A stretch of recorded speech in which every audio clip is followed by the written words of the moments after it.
हाँ, अब जो है जो आत्मनिर्भर भारत अभियान की चर्चा को आगे बढ़ाते हुए जो इसके अगला जो मेन कंपोनेंट है वो डिस्कॉम से है, अर्थात जो पावर डिस्ट्रीब्यूशन कंपनी है जो बिजली ऊर्जा से संबंधित है। तो इसे जो है 90,000 करोड़ का पैकेज दिया गया है जो इमरजेंसी लिक्विडिटी इंजेक्शन है। क्योंकि देखा गया है कि यहाँ जैसे मैंने बताया कि जो व्यापारिक जो इसका उपभोग उत्पादन है वो बहुत कम है, तो इससे जो है बिजली कंपनी को नुकसान हो सकता है। तो इससे ऐसे पैकेज से जो है उसको सहायता मिलेगी, क्योंकि औद्योगिक उत्पादन जो है अभी अगर अनलॉक के समय खोला भी गया है तो 30% की स्थिति में ही है। इसके बाद जो ठेकेदार हैं, कॉन्ट्रैक्टर्स हैं, उनके लिए जो है जो सरकारी एजेंसी और रेलवे के जो ठेकेदार हैं उनको जो है 6 महीना की रियायत दी गई है उनके काम को जो है देखते हुए, चूँकि उनको अधिक प्रेशर नहीं दिया जाएगा इसके लिए। इसके बाद जो रियल इस्टेट है उसको बहुत बड़ा क्षेत्र है हमारा, जो RERA रेरा जो रजिस्ट्रेशन कानून है उसके जो कंप्लीशन की तारीख है उसको 6 महीने बढ़ा दिया गया है। अब जैसे ऐसे काल में जो है छूट बहुत बड़ी बात है, क्योंकि यदि बड़ी बड़ी कंपनियां और लोगों को हम छूट नहीं देंगे तो उन पर कानूनी धाराएं लग जाएंगी, जेलों में जो है संख्या बढ़ जाएंगी लोगों की। तो ऐसे में सरकार इस अभियान के तहत जो है छूट दे रही है, और ये भारत परिवर्तनशील भारत के लिए भी बहुत अच्छा है, क्योंकि इस प्रकार से हम उदारीकरण की बात भी कर रहे हैं, उसे किसी न किसी रूप में निजीकरण के रूप में या उसे उसके नियंत्रण में कमी हम कर रहे हैं। और जो कर क्षेत्र में हम पाएंगे कि जो TCS है या TDS है उसे 14 मई 2020 से 31 मार्च 2021 तक 25% कम कर दिया गया, जो बहुत बड़ी बात है। सभी जो चैरिटेबल हैं, प्रोफेशनल पार्टनरशिप हैं या प्रोप्राइटरशिप फर्म्स हैं, उनका जो बकाया टैक्स रिफंड तुरंत किया जाएगा, और इनकम टैक्स जमा करने की तिथि भी 30 नवंबर तक बढ़ा दी गई है। टैक्स रिसिप्ट डेट को भी 31 अक्टूबर 2020 तक किया गया है। तो ये एक बहुत महत्वपूर्ण बात है। अब इसमें जो अभियान के जो 2.0 है आत्मनिर्भर भारत अभियान की, जो इसके प्रमुख घोषणाओं में अगर हम देखें तो इसमें जो प्रवासी मजदूर है, क्योंकि हम बाद के चरण में देखते हैं कि बहुत बड़ी संख्या में जो प्रवासी मजदूर अपने घर की तरफ वापस लौट रहे हैं, तो ऐसे में दो स्थिति होगी। एक तो बड़े शहरों में जो बड़े उद्योग हैं वहाँ प्रतिकूल प्रभाव पड़ेगा, और इनका दबाव भी जो है ग्रामीण अर्थव्यवस्था में या उन राज्यों में पड़ेगा, क्योंकि अधिकतर इससे जो क्षेत्रीय असमानता वाले राज्य हैं वहाँ इसे देखने को मिल रही है, जहाँ बिहार, झारखंड, छत्तीसगढ़ से में जो है लोग आ रहे हैं। तो उनको जो प्रवासी मजदूर हैं उनको और गरीबों के लिए 2 महीने के लिए मुफ्त राशन उपलब्ध कराया जाएगा, जिसका पूरा जो है सरकार 100% केंद्र सरकार खर्चा करेगी, और जिसका नाम राशन कार्ड में भी नहीं है उन्हें भी इससे फ़ायदा मिलेगा।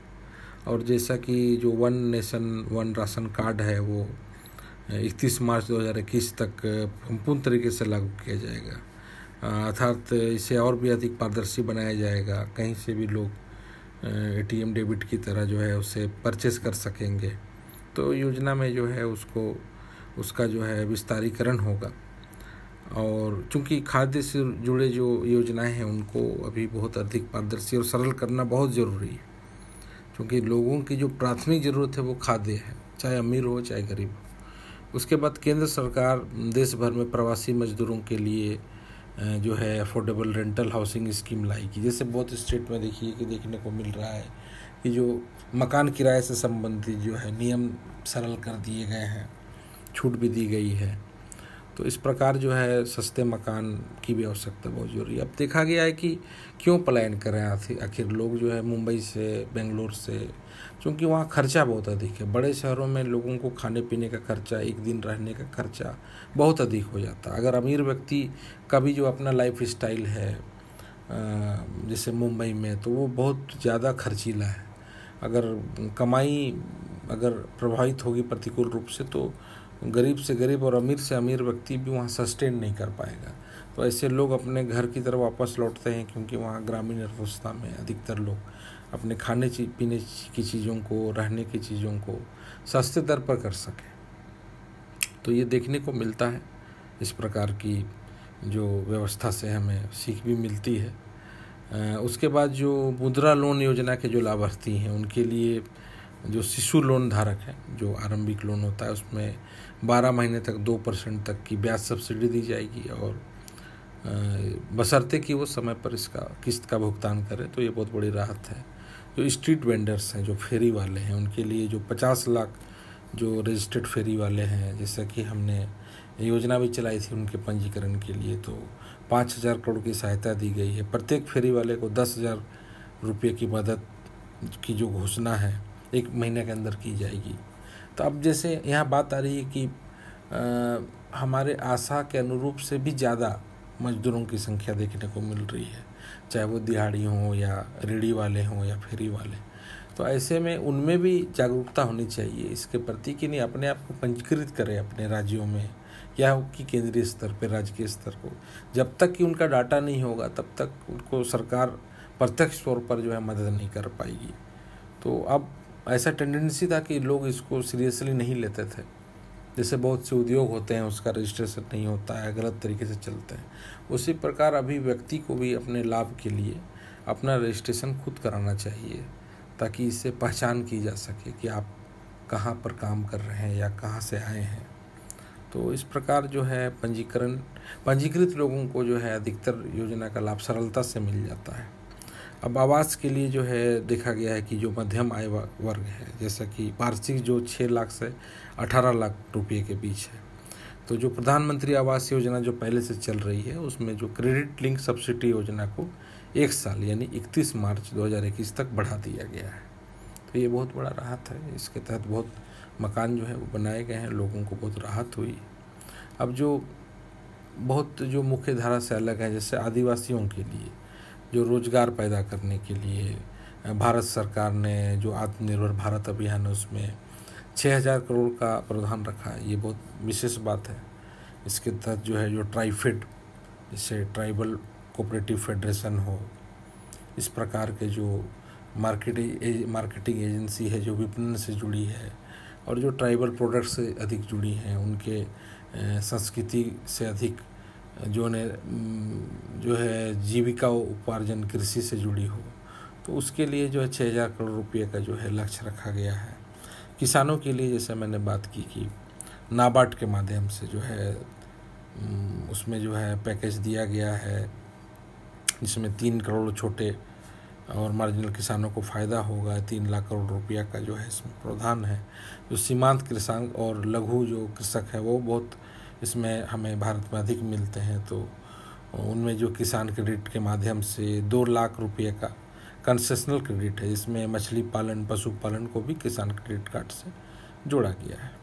अब जो इसी के जो हमारे जैसा मैंने बताया कि बहुत तुरंत ही निर्णय लिया जा रहा है पीएमओ द्वारा या कैबिनेट द्वारा, तो इसमें जो इसका जो तीसरा कंपोनेंट है जो इस भारत आत्मनिर्भर भारत अभियान 3.0 का, तो इसमें देखा गया कि 15 मई 2020 को वित्त मंत्री द्वारा आत्मनिर्भर भारत अभियान के तहत कुछ घोषणाएं की गई।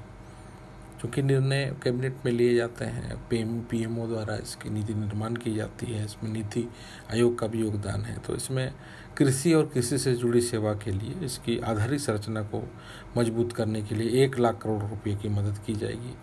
इसमें जो लघु उद्योग और खाद्य से जुड़े जो लोग हैं उसमें प्रचार प्रसार के लिए 10,000 करोड़ की योजना का जो है उन्हें फ़ायदा मिलेगा, और ये समूह बनाकर किए जाएंगे जो सेल्फ हेल्प ग्रुप द्वारा। और 20,000 करोड़ रुपया जो है वो प्रधानमंत्री मत्स्य संपदा योजना में दी जाएगी, जो वैकल्पिक आय का जो है प्रमुख स्रोत है। इस प्रकार जो 55 लाख जो लोग हैं उन्हें इसमें रोजगार मिलेगा।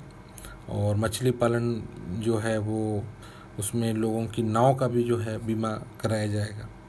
तो ये बहुत महत्वाकांक्षी योजना है प्रधानमंत्री मत्स्य संपदा योजना, 20,000 करोड़ रुपया का। फिर पशुधन रोग नियंत्रण योजना 13,000 करोड़ रुपये दी जाएंगे, जिसमें कि प्रत्येक पशु के टीकाकरण के लिए 13,343 जो करोड़, मतलब जो सभी पशुओं के लिए वो खर्च करेगी सरकार। क्योंकि जो कृषि का जो बैकबोन है वो मिश्रित कृषि में भी अगर हम देखें तो पशुपालन वहाँ महत्वपूर्ण हो जाता है। और इसके जो पशुपालन अवसंरचना विकास निधि के लिए 15,000 करोड़ रुपये का प्रावधान है, जिसमें कि सरकार दूध, घी, पनीर और अन्य दूध उत्पादों के निर्यात के लिए प्रोत्साहन देगी। जो डिमांड है वो क्रिएट किए जाएंगे। और जो हर्बल खेती है उसको बढ़ावा देने के लिए सरकार द्वारा 4,000 रुपये करोड़ का लक्ष्य रखा गया है, जिसमें कि देश में जो 25 लाख एकड़ ज़मीन है वो हर्बल खेती के उपयोग में लाई जाएगी। और जिनमें जो औषधीय पौधे हैं उसे गंगा के किनारे जो है वो 800 हेक्टेयर ज़मीन पर जो है लगाया जाएगा, जिससे कि सरकार द्वारा करीब करीब 700 GI टैग जो भौगोलिक संकेतक हैं उनकी भी पहचान हुई है। इसमें खाद्य जो देसी खाद्य उत्पाद से जुड़ी चीज़ें हैं, कृषि चीज़ें हैं, उनसे जो प्राथमिक क्षेत्र की जो प्रसंस्कृत जो उद्योग हैं, जैसे मान लीजिए फल से कोई अचार बनाना या फिर कोई फल से जो है वाइन बनाना हो, और जो देसी उत्पाद हैं, वस्त्र हैं, इनको जो है आधारभूत संरचना प्रदान किया जाएगा। मधुमक्खी पालन के लिए जो है 500 करोड़ रुपये की योजना है इसके पैकेज के लिए। तो इसमें जो 2 लाख जो मधुमक्खी पालक हैं, इनकी पहचान हुई है, उनको फ़ायदा मिलेगा। जैसे मैंने पहले बताया कि ऑपरेशन ग्रीन्स, जिसमें कि 500 करोड़ रुपये का पैकेज है, इसके तहत टमाटर, आलू, प्याज की खेती करने वाले लोगों को इसके परिवहन और स्टोरेज दोनों के लिए 50% तक छूट दी जाएगी। अब हम बात करेंगे कि सरकारी और प्रशासनिक सुधार के लिए, तो इसमें हम पाएंगे कि जो आवश्यक वस्तु अधिनियम 1955 है, तो अब से आगे तक जो अनाज, तिलहन, प्याज, आलू, दाल, खाद्य तेल को नियंत्रण मुक्त कर दिया जाएगा, अर्थात स्थापित क्षमताओं के अधीन खाद्य प्रोसेसर के लिए ऐसी कोई स्टॉक सीमा लागू नहीं होगी। तो इस प्रकार जो है प्राकृतिक आपदाओं के मामले में भी इन फसलों पर सरकार जो है वो कदम उठाएगी। किसानों को जो है आकर्षक कीमतों पर अपनी उपज बेचने का केंद्रीय कानून, इस नए कानून के तहत किसानों को अंतर्राज्यीय स्तर पर अपनी फसलों को बेचने पर कोई पाबंदी नहीं होगी। जैसे मैंने बताया कि बहुत सारी पाबंदियों को सरल किया गया है ताकि किसान अपने उत्पादन को ऑनलाइन बेच सकेंगे। अगर वो उत्पादन किया हुआ उनका जो फसल है वो अगर ब्लॉक हो जाए, सड़ जाए, तो बहुत बड़ी समस्या उत्पन्न होगी। ऐसा जैसे कहीं कहीं देखने को मिल रहा है, तो उसकी जो बाध्यता है उसको समाप्त करना जरूरी है। तो जो सुविधात्मक कानूनी ढांचा है, जो कि बड़े खुदरा विक्रेता है, निर्यातक है, एग्रीगेटर्स हैं और किसानों के सहयोग से मिलके जो तैयार किया गया है, तो इसमें ये सारी बातों को जो है उसका समावेश किया जाना जरूरी है। अब जो इस अभियान की जो पार्ट 4 है, 4.0 है, इसमें सरकार चौथे भाग में केंद्र सरकार ने 8 क्षेत्रों में जो है संरचनात्मक सुधार पर ध्यान केंद्रित किया। अब जैसे आप पाइएगा कि यहाँ सरकार, मैंने बताया कि 1.0 से 5.0 तक, तो आप देखिएगा कि जो समस्या अगर बहुत बड़ी हो, किसी भी जो कार्टेशियन थ्योरी होता है दर्शन शास्त्र में, वहाँ पाएंगे कि अगर बहुत बड़ी समस्या हो, तो समस्या अगर बहुत बड़ी हो तो उसे टुकड़े टुकड़े कर दीजिए, यानी उस समस्या को कई अलग अलग भाग में अगर सोचिएगा तो वो आसान हो जाएगा। बहुत से ऐसे मुख्य परीक्षा में प्रश्न आते हैं जो कि बहुत पेचीदे टाइप के होते हैं, पीटी में भी होते हैं। अगर उसको आप टुकड़ा टुकड़ा करके देखिएगा तो आपको आसानी होगी, उसके आंसर को आप दे सकेंगे। तो उस प्रकार ही सरकार यहाँ कुछ इसी अप्रोच पर काम कर रही है। तो यहाँ जो उसके जो 4.0 है, वहाँ हम पाएंगे कि जो केंद्र सरकार है वो 8 प्रमुख क्षेत्रों पर ध्यान केंद्रित कर रही है। और अभी आप जो न्यूज़ में पाएंगे कि जैसे रक्षा में 74% खोला गया है, 100% हवाई अड्डा पे, हवाई क्षेत्र पर, तो ये इसी का ही भाग है। जैसे इसमें कोयला है, खनिज है, खनन है, रक्षा उत्पादन है, नागरिक उड्डयन है जिसमें कि हवाई क्षेत्र प्रबंधन, हवाई अड्डा जो पीपीपी के तहत है, फिर हब है, फिर विद्युत वितरण क्षेत्र है, सामाजिक बुनियादी ढांचा है, अंतरिक्ष है, परमाणु ऊर्जा है। तो इनसे जुड़ी बातें जो कि अर्थव्यवस्था को आगे ले जाएंगी। और जैसा मैंने बताया कि जो परिवर्तनशील भारत, ट्रांसफॉर्मिंग इंडिया, ये हमारा प्रमुख लक्ष्य है, उसे बदलने की आवश्यकता है। अब इसमें हम पाएंगे कि हम यहाँ बात करते हैं कि चीन से खिलाफ अपने आप को देशी बनाइए, बहुत सारी निर्भरता चीन पर है।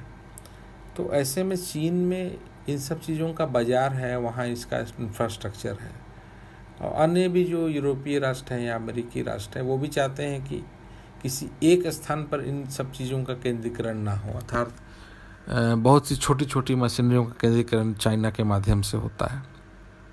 तो बाज़ार में भी दूसरे हब बने, यानी भारत को इस हब के रूप में तलाशा जा रहा है। इसीलिए जो है विदेशी सहयोग से कई सारी योजनाएं जो नवाचार से संबंधित हो, जैसा मैंने पहले बताया कि अटल नवाचार योजना स्कीम जो है, इसमें मेक इन इंडिया हो, और उसके बाद जो है ट्रांसफॉर्मिंग इंडिया के तहत जो स्टार्टअप है, स्टैंड अप है, फिर वित्तीय समावेशन से मुद्रा लोन है। तो इस प्रकार भारत में ऐसे प्लेटफॉर्म को खड़ा किया जा रहा है। एक वैकल्पिक चीनी वैकल्पिक अर्थव्यवस्था के अनुरूप हमें खड़ा किया जाएगा और हम भी खुद खड़े होंगे। तो इससे जो है हमारी अर्थव्यवस्था का जो लक्ष्य है 5 ट्रिलियन का, और वैश्विक अर्थव्यवस्था में हमारा योगदान वो बढ़ जाएगा। अब हम आगे चर्चा करते हैं कि कोयला क्षेत्र में। तो कोयला क्षेत्र में हम पाएंगे कि इसमें केंद्र सरकार जो है एकाधिकार वाले जो उत्पाद थे हैं, ये पहले से ही इसका राष्ट्रीयकरण इंदिरा गांधी की पीरियड में हुआ। तो इसकी जो वाणिज्यिक खनन को बढ़ावा देने के लिए सरकार एकाधिकार हटा रही है और बाज़ार की कीमतों पर अधिक कोयला उपलब्धता को बढ़ावा देगी। तो इसमें उदारीकृत संस्थाओं को भाग लेने की अनुमति दी जाएगी, जैसा कि पहले था 70 के दशक से पहले हमें देखने को मिलता है। क्योंकि आवश्यकता और समय वो बहुत बड़ी चीज़ है। जब समय होता है कि सरकार थोड़ा समाजवादी सोच रखती है तो निजी क्षेत्रों का टेक ओवर करती है। जब स्थिति थोड़ी विपरीत हो जाती है, घाटा बढ़ जाता है, तो पुनः सरकार उसे निजी क्षेत्र को सौंप देती है। तो ये एक चक्र चलते रहता है एक प्रकार से, इसमें रिजिड होने की कोई आवश्यकता है नहीं। तो भारत जो है विश्व में तीसरा सबसे बड़ा जो है कोयला खानों वाला देश है। इसके बावजूद भी भारत इसका आयात करता है। तो इसके जो कोयला के बुनियादी ढांचे के लिए 50,000 करोड़ का जो है पैकेज दिया गया है।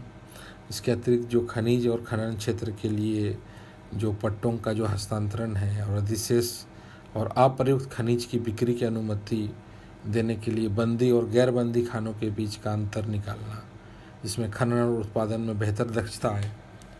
तो इन सब चीज़ों पर अधिक गौर किया गया है, क्योंकि जो खनिज है वो राज्य सरकारों का भी विषय है। तो इसमें अलग अलग राज्य के अलग अलग विचार हैं, लेकिन इसमें कुल मिला के यही बात आती है कि जो केंद्रीय कानून है उसको सरल किए जा रहे हैं ताकि राज्य सरकार भी इसको अपनाए।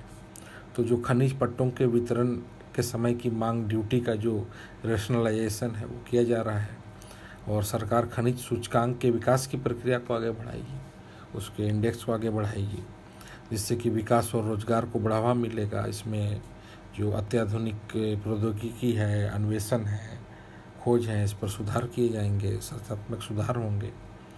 और इसमें जो है देखा जाए तो एक खुली और पारदर्शी नीलामी प्रक्रिया को भी लाया जाएगा ताकि ये आगे बढ़े। और जो एल्युमिनियम जो आधारित उद्योग हैं, इनकी प्रतिस्पर्धा को भी बढ़ाने के लिए बॉक्साइट और कोयला खनिज ब्लॉकों की संयुक्त नीलामी होगी।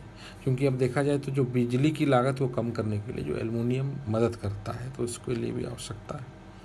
अब हम पाएंगे कि रक्षा क्षेत्र, तो रक्षा क्षेत्र में जो है हम अभी देख रहे हैं कि हम मेक इन इंडिया में भी जो है इसको प्रमुख क्षेत्रों के अंतर्गत रखे हैं। जैसा कि 10 राफाल में बहुत लोगों का ये आरोप था कि यहाँ के जो लोकल कंपनी को दलाली के मार्फत अनिल अंबानी को उसका अनुरक्षण का अधिकार दिया गया। तो ऐसी बात नहीं है, क्योंकि हमारी नीति में ही मेक इन इंडिया में ही था कि इस नीति के तहत जो है हम लोकल जो है उद्योगपति को आगे बढ़ाएंगे ताकि इसका उत्पादन बाद में वो करे और हमें खर्चा कम हो। तो इसके तहत जो है हमने अभी रक्षा क्षेत्र में आप देखिएगा जो ऑर्डिनेंस फैक्ट्री है, तो इसके जो है जो कारखाने जो हमारे हैं उसके तहत जो है हमने 74% जो है FDI की अनुमति दी है, जो कि 49 से बढ़ाकर हमने इसे किया है, और रक्षा खरीद प्रणाली को भी जो है प्राथमिकता देगा। तो एक प्रकार से ये ऑर्डिनेंस फैक्ट्री का जो है वो निजीकरण है, ऐसे पूर्णतया निजीकरण नहीं कहा जाए, लेकिन हम उससे प्रमोट करना चाहते हैं आगे। फिर इसके तहत जो है हम इसके आधारभूत संरचना, जो इसका परीक्षण है, प्लेटफॉर्म है, इसकी जो स्टाफ गुणवत्ता आवश्यकता है, इसको भी यथार्थवादी बनाना चाहते हैं।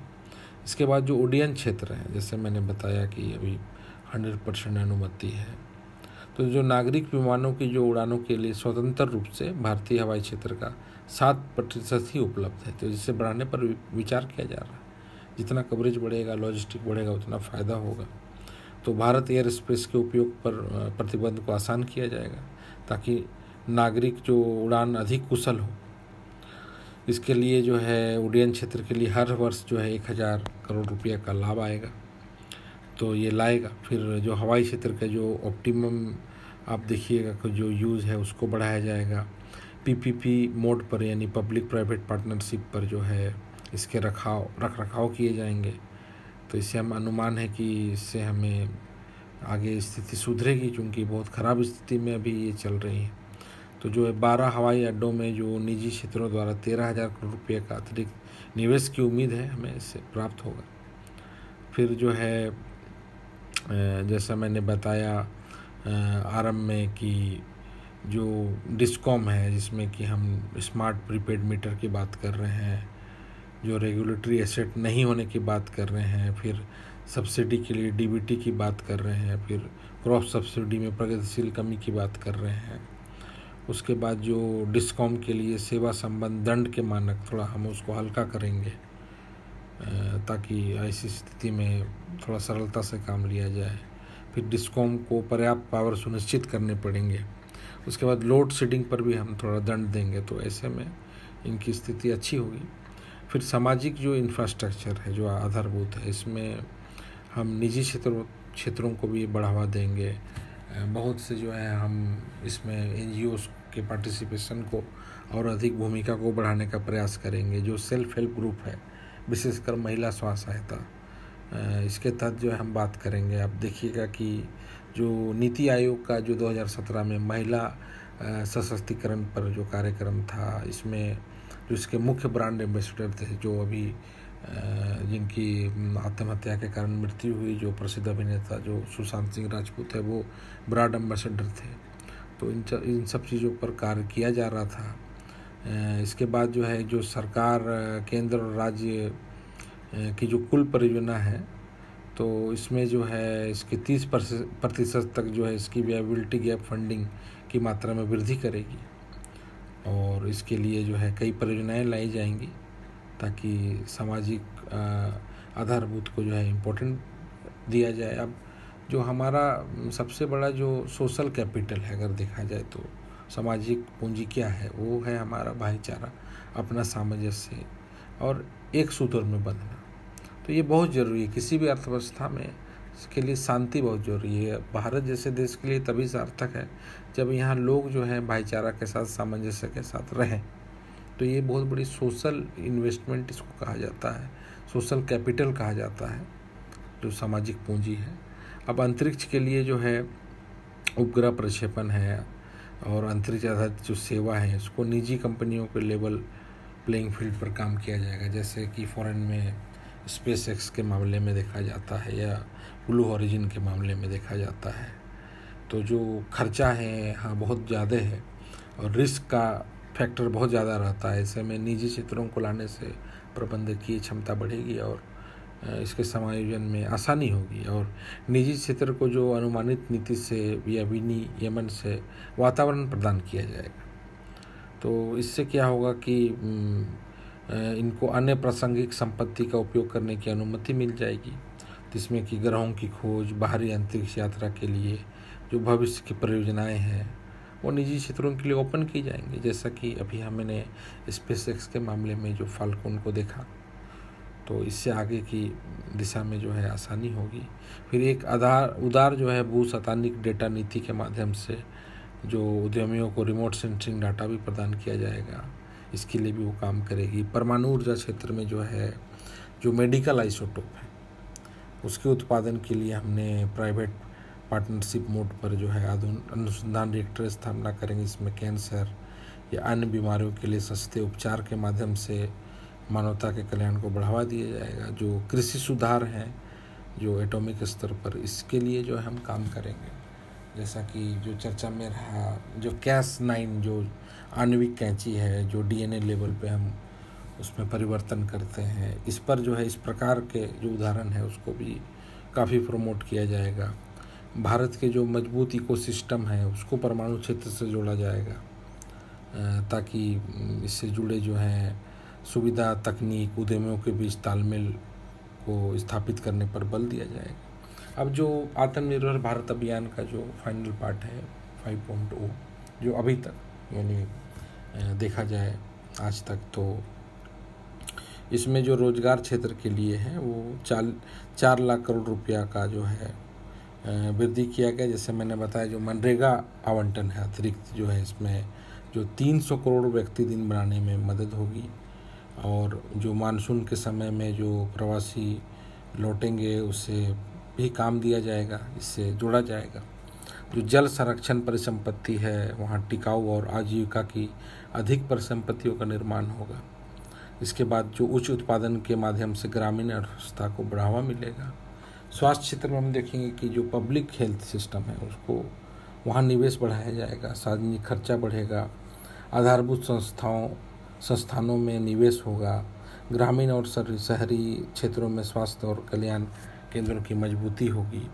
और इसमें एक बहुत नई बात की है कि जो जैसे कोरोना को देखते हुए कि आने वाले समय में भी इस प्रकार की बीमारी हो सकती है भयानक, तो सभी जिलों में संक्रामक रोग अस्पताल ब्लॉक अलग से निर्माण होंगे।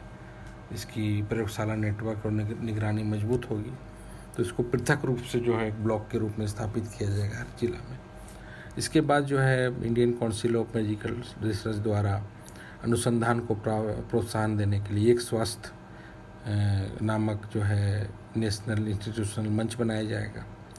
इसके बाद जो डिजिटल स्वास्थ्य मिशन है, राष्ट्रीय डिजिटल जो स्वास्थ्य ब्लूप्रिंट बनाया जाएगा, और जो प्रधानमंत्री जो स्वास्थ्य सुविधा की जो योजना चलती आ रही है उसको कवरेज को भी बढ़ाया जाएगा, इससे जोड़ा जाएगा जो 5 लाख का जो जिसमें कि बात किया गया था।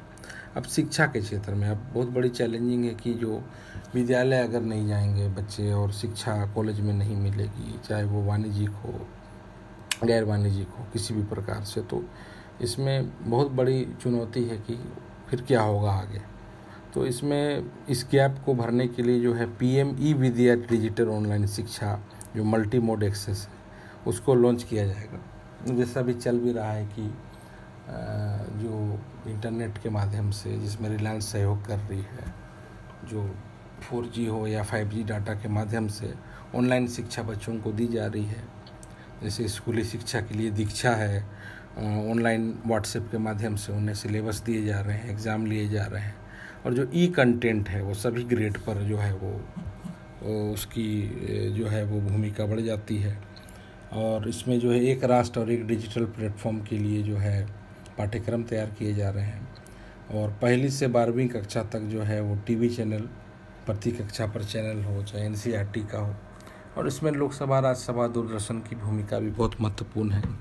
इसके अलावा जो सामुदायिक रेडियो हैं या जो पॉडकास्ट का जो है वो व्यापक उपयोग हो रहा है। बहुत से ऐप तैयार किए गए हैं जो काम किए जा रहे हैं, और इसके अतिरिक्त जो दृष्टिबाधित और श्रवण बाधित जो लोग हैं उनके लिए भी विशेष कंटेंट है।